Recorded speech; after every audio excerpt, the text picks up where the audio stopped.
It is an incredibly unprecedented time, and I know that there have been so many fears surrounding this pandemic that we're in, and I have got an incredible guest that's going to have some solutions for overcoming these, I would say, sometimes irrational fears. I want to introduce to you Dr. Roger Hall. He received his doctorate in psychology from The Ohio State University in 1991. He is the author of Staying Happy, Being Productive, the Big 10 Things Successful People Do. Dr. Hall, thanks for being here. Thanks for having me, Holly. So listen, I want to ask you something. Are you an Ohio State Buckeye fan? Yeah, my dad was a professor there. My sister is a professor there. I got all of my degrees there, so by law, I must be a fan. Yes.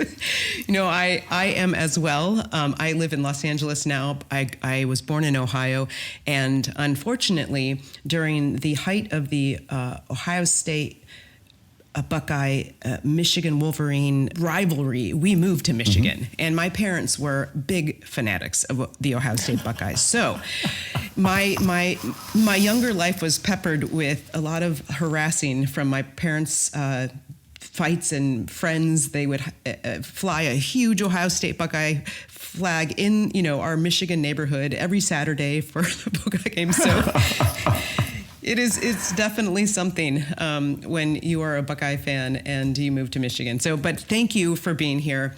So fear, it's a big thing going on right now. I see it in myself. I see it in my patients. I see it in my family members. And let's talk about that a little bit. Yeah, absolutely. You ever hear those motivational speakers who say, we're going to help you live beyond fear? That's a ridiculously bad idea. There are those pickup trucks that have no fear on the back, and you ever notice how they're always in the ditch? Fear keeps us alive. You don't want to get rid of fear. Right. Now, the wonderful thing about fear is that it is adapted to keep us alive. Our brains keep us alive. The problem is worry. So fear is always present tense. Fear will always help us stay alive. Worry is anticipatory fear. So what might I do? And so what I don't want people to think is that we need to get rid of fear, but anticipatory fear is the thing that is the most problematic. Yeah, and people are having a lot of anticipatory fear, mostly because I think of the unknown and also the fire hose of information, and I would say some misinformation that's available everywhere 24 hours a day. Yeah, there are two parts of that, one of which is it's uncertain. And anytime there's uncertainty, it increases our levels of anxiety. If you've ever gone to the dentist and you have dental phobia, by the time you're in the chair, you're pretty much resigned that you're going to suffer the pain. It's the waiting room that's the problem, because there's still a chance for escape. And so what we know is that if you give somebody an option of, do you want certain pain or uncertain pain? Uncertain pain creates greater anxiety than certain pain. So we have all this unknown, and as a result, people, they're trying to control their environment. Fear and control are inextricably linked. Anytime I take my dog on a walk, I always take a leash. Why? Because I have a legitimate fear, knowing my dog, that he's going to see a squirrel and go run off.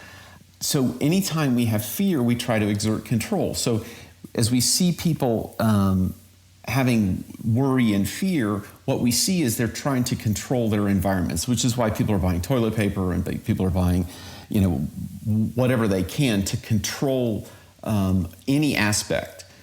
But when we can't control things, when things are outside of our control, we shift to information gathering. And your listeners in New York will know this, that if you're standing on the subway platform, there are two places that people look. One is at their phone, and the other is down the track. And so people will look down the track for 5 minutes in an attempt to get an 8-second advantage over the people who are looking on their phones. So when we don't control things, like when the train is coming, what happens is it increases, our level of anxiety. When's it going to come? When's it going to come? When's it going to come? And it gives us very little advantage. Another example of fear and information gathering is the Weather Channel. None of us control the weather. That's why the Weather Channel exists. It's I think a $385 million a year enterprise based on people trying to gather information when they're afraid. And now the same is true here with the coronavirus. People can't control it, and so they seek information gathering, and they turn on the news, and the news, for all of its advantages, is designed to scare the heck out of us. Nobody's going to watch the news if it's all good news, and so it's like slowing down to watch a car crash. That's why lots of people watch the news, and all of that just increases their level of anxiety. So we are definitely outlining some problems here, because I hear what you're saying. I feel what you're saying, because to be honest with you, I notice it in myself. Anytime I feel like I need more control, I obsessively clean. I will think about my menu planning. I know myself well enough. Now, thank goodness I've adapted to perhaps healthy habits like that, but I know that folks around me, in trying to control, the fear and the anxiety will start to medicate and do things that are not really great for us, like increasing, that feel-good, sugary, refined carbohydrate foods, which give you that immediate release of those good neurochemicals, and increasing alcohol to numb some of it. And then that decreases our quality of sleep, and we get into a slippery slope of just not being a well person. So before we get into the solutions for this, I wanted to talk about your junk drawer analogy. Give me a little bit of more insight into that, because I think it's fascinating, because everybody listening, I guarantee you, has a junk drawer in the kitchen, and mine, oh my gosh, it's my favorite. I love it. But talk about it in this context. There are two things that connect together. The first is the junk drawer in your memory. Your memory is like the junk drawer in your kitchen. And if you don't have a junk drawer in your kitchen, give me a call. We need to talk, because you're not balanced. Everybody has a junk drawer. And what we know about the junk drawer is what's on the top of your junk drawer, Holly. I will tell you, it is an incense. It's an incense that I just really adore and love to burn, where I feel like I need a little calming. That's what's on top, because it's the last thing I used. Okay, exactly. So the last thing that you used, or frequently or recently used items, are on the top of your junk drawer. You have no idea what's in the back of your junk drawer, because you haven't been there for 2 or 3 years. And that's exactly the way our memory works, is the recently or frequently accessed items are on the top of our junk drawer of our memory. So they're easy to come to mind. Now, psychologically, that's a principle called priming, is that the most recent stuff, the most frequent stuff, comes to mind easiest. Now, the second piece is a thing called the availability heuristic. And if you've ever played slug bug, you know this. And in some areas of the country, they call it punch buggy. And for people who lived a deprived childhood, who never played slug bug or punch buggy, I'll explain the rules to you. As you're driving down the street with somebody in the car, the first person to see a Volkswagen Beetle gets to yell slug bug, and then they name the color of the Beetle. So it's slug bug blue, and then they have the divine right to punch you as hard as they can. Yes. Now, have you ever played this game, Holly? I'm from the Midwest. Of course I have. Yes. So now what slug bug has done is it has primed you to see Volkswagen Beetles, because you're always, every time you see one, you flinch thinking, I'm about to get punched. Now, if you've never played this game and you've lived a deprived childhood, any car that you drive, suddenly you see them everywhere. Or that car that you're currently lusting after, you see them everywhere. So it's easy to see them, and we overestimate their frequency. And so if you're primed for something, the availability heuristic tells us that if it's easy to bring to mind, it must be more common. So here we've got this bad mix, which is information gathering about things that we fear. The news presents the information. It's constantly on the top of our mind. Therefore, we overestimate the frequency, the likelihood that a bad thing will happen with the coronavirus. Now, the coronavirus is an enormous problem, but we tend to overestimate its effect on us everywhere. I've talked to people who say, even when the quarantine orders are over, I'm not going out of my house. I'm happy the way it is. That's turning people into agoraphobics, which is not really a good idea. All right, so it is true. This is what's going on. You've hit the nail on the head many different times in this last 10 minutes here. What can folks do? What are some of the solutions to actually, get around this on a daily basis? Because I think that we need to start hearing about them and start implementing them in our daily, let's say, practice. Well, I think one of the easiest things to do is figure out what are you putting in your junk box or your junk drawer. So every day, the mental rehearsal of a daily gratitude. I'll ask you another quick question. Sure. Have you ever had food poisoning? I have. And do you remember what it was? I remember it was horrible. It was horrible. Okay. Most people can remember exactly what the food was that they ate that made them sick. Oh, absolutely. Yes, I remember. Yes. Oh, you remember the food. Okay. So I asked the follow-up question, what did you have for dinner last Thursday? And most people have no idea. And so here's the contrast, is really bad things are easier to bring to mind because our brain is designed to teach us to remember things that will kill us. But I almost guarantee you your dinner last Thursday night was mildly positive. And most of our life is mildly positive. And the reason daily gratitude works is it puts on the top of the junk drawer of our memory all of the mildly positive things that happen every day, which serves to counteract our brain's tendency to focus on what will kill us. Mm-hmm. Because we are pulled that way. I mean, it's almost addictive. We're pulled that way. I mean, this is, I think when you say daily gratitude, this is something that needs to be practiced. Like you get absolutely. more reinforcement with each and every time you do it. Yes, and what I encourage people to do is don't do lots of things. Do one thing, do 5 things, at the most 5 things. And what happens is if they get into the practice, they start out with the big things, like I'm thankful for my family, and I'm thankful for, a democratic society, and I'm, all the big things. And then after about 2 weeks, then you say, I'm really thankful for, the sunset, and I'm thankful for screens on my windows so bugs don't come in. And you start noticing all of the tiny little things that make our lives really good. Mm-hmm. Yeah. All right. So daily gratitude. What else? Well, I strongly recommend a media diet. And again, I'm not telling people to, turn off their televisions and turn off the internet and never watch it again.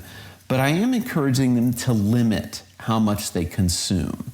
I gave up watching the news in 1994 when I was listening to NPR and the Rwandan genocide, and it made me feel horrible. And I said, I got to stop doing this. I got to stop putting this in my head. And I have now had, 25 years of not watching the news? People say, well, how do you know anything? Well, people tell me. And so I've saved myself an hour a day for the last 25 years. So I haven't lost much. It is a lot of time. Yeah. And now that we have the internet, I probably spend 8 minutes in the morning and 8 minutes in the evening catching up on my news. So I've got about 15 minutes a day catching up on the news, and that's plenty. That's enough to find out what's happening. So I would encourage you to limit when and how much information you consume. Yeah, and once again, something that takes a little effort, probably takes a little practice, takes a little discipline, but it's something if you put into place and practice, you can actually look forward to it. You know you're going to get your information, and because you've been practicing your daily gratitude, you're going to be able to probably process it a little bit more calmer, and also using your own mind. I mean, this is what my show is all about, right? Mindful medicine, helping people use their own mind, especially when the onslaught of information is out there. And then what about the types of information people are getting? How can folks, navigate around that? Because, oh my gosh, what I have seen, shaking my head, I got to tell you. I work pretty hard to every day when I'm doing my little check-in to get news from different perspectives. And so if I get one perspective and then I read about the same story from a different editorial perspective, and I know somewhere in there is an element of truth somewhere in there.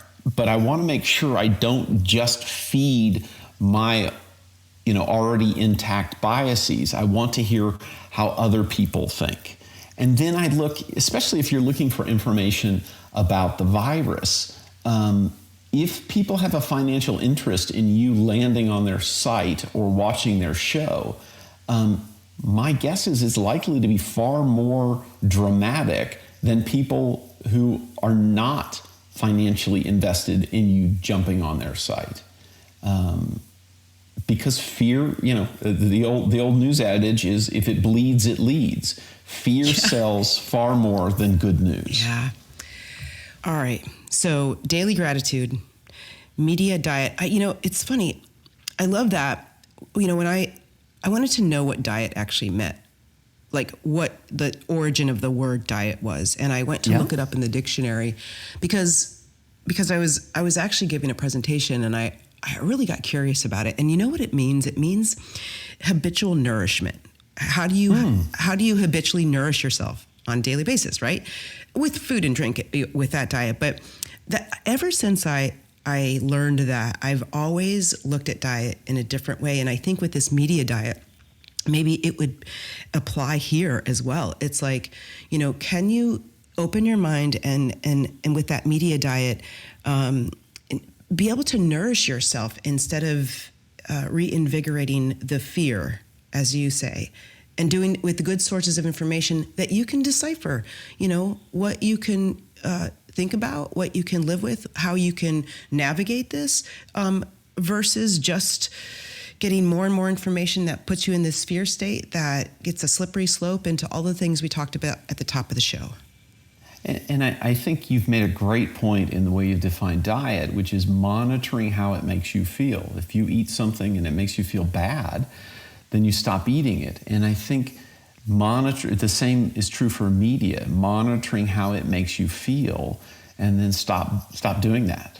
So then the basics, you talk about sleep, exercise, good nutrition, faith, and a long-term perspective. Can we talk a little bit about those? Absolutely. We are an underslept society. About 20 years ago, I read a book called The Promise of Sleep by William Dement, and it was one of those books that frightened me so much I went to bed. It's not one of those books that kept me up all night. It frightened me into going to sleep. And it is a cornerstone habit, getting, and your mom was right. As an adult, you need about 8 hours of sleep. And most of us think that we can power through with 4 or 6 or less. But sleep is the time that your brain essentially contracts and expands a little bit to move the cerebrospinal fluid in and out, to kind of wash the brain and get all of the cells and the gunk that built up over the day out. And that happens while we're asleep. And so we need sleep in order to clean out the cerebrospinal fluid so our brain can be in a healthy environment. The second thing I recommend is exercise. When people exercise, the least expensive way to improve your mood with no side effects is to get daily physical activity. And I don't really care what it is.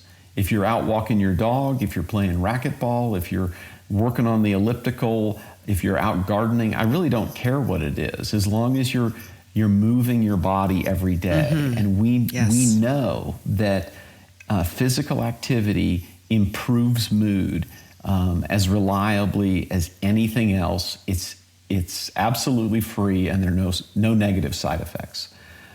The next one is good nutrition.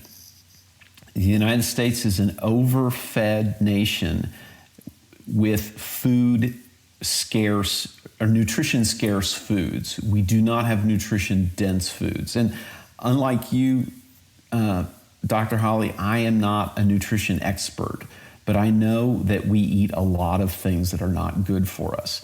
And where do our neurotransmitters come from? The things that, serotonin, dopamine, norepinephrine, where do those come from? Well, they come from the foods we eat. They don't just come in bottles that you get from your physician.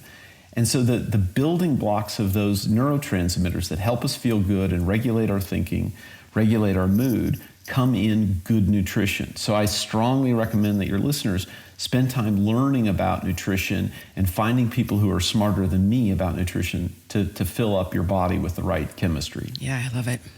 And then faith. I'm not evangelizing for any particular faith, but the research is very clear that there are tremendous benefits of being part of an organized religious tradition. We see the personal benefits in terms of recovery from illness, social support, longevity. There's all kinds of things. And, it's an open question. Is it being part of the community, or is it being part of the religious community? And I think that's a great research question. But as of now, it appears that faith is an important part.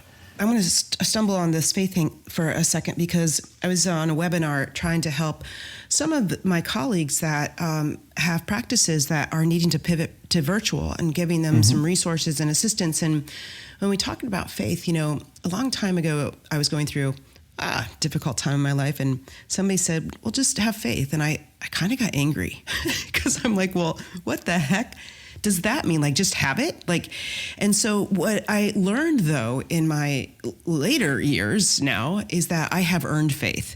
And what I try to tell people about that, and this is kind of faith tipping it on its head outside of a religious capacity, is that think about a time when you were struggling, when you were gripped with fear, when you had a breakup or loss of a loved one or a job or huge change that didn't feel very great.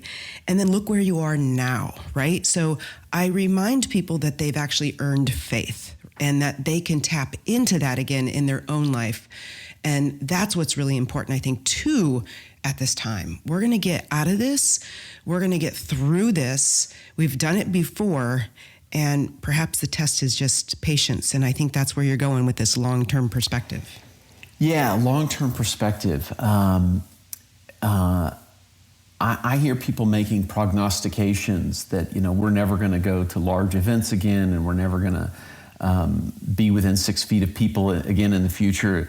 And, I scratch my head and think, well, you clearly are not a very keen observer of the human species. We are pack animals. We like to be around people, and especially touching other people. One of the hormones, oxytocin, which is the hormone that women get when they're giving birth. They get an incredible dump of oxytocin, and that helps them to connect to their baby. It is the connection hormone, and we get that. Every one of us gets that every time we touch another person. So if we're shaking hands, if we're giving somebody a hug, all of that increases our sense of attachment to other people. And I don't think we're going to change human biology because of a crisis like we're having now. So I encourage people to think long term. The pandemic of the Spanish influenza from 1917, 1918, I'm sure at that time they had people prognosticating that people would never, ever again get together. Well, guess what? We all forgot about it. And people will return to interacting with one another and not being afraid of one another. Now that's going to take time, and for many of us, it'll take a lot of self-discipline to think, okay, we are going to get back to normal. It's easy in the immediate to think it'll never get better. You know, if you were in East Berlin in 1981, it looked like it was never going to change. And then, lo and behold, 10 years later, the wall came down and it's all different. So let's look at not 2 months or 6 months. Let's look at decades and see what's going to happen. And I think you'll be pleased to see that things are going to be good. Two of my favorite books right now are Abundance, The Future is Better Than You Think, and another book called Irrational Optimist. And these two authors of these books argue that, you know, it really is getting better. Our world is getting better, and there's a lot to hope for. So I encourage people to fill their heads with those kinds of hopeful information. Dr. Roger Hall, thank you so much. Okay, folks, just for a little bit of a recap, daily gratitude, media diet, make sure you screen your sources, and definitely get back to the basics: good nutrition, move around, exercise, sleep. Have that faith you've earned and a long-term perspective. You can learn more about Dr. Roger Hall at drrogerhall.com. And remember his book, Staying Happy, Being Productive. We'll see you next time.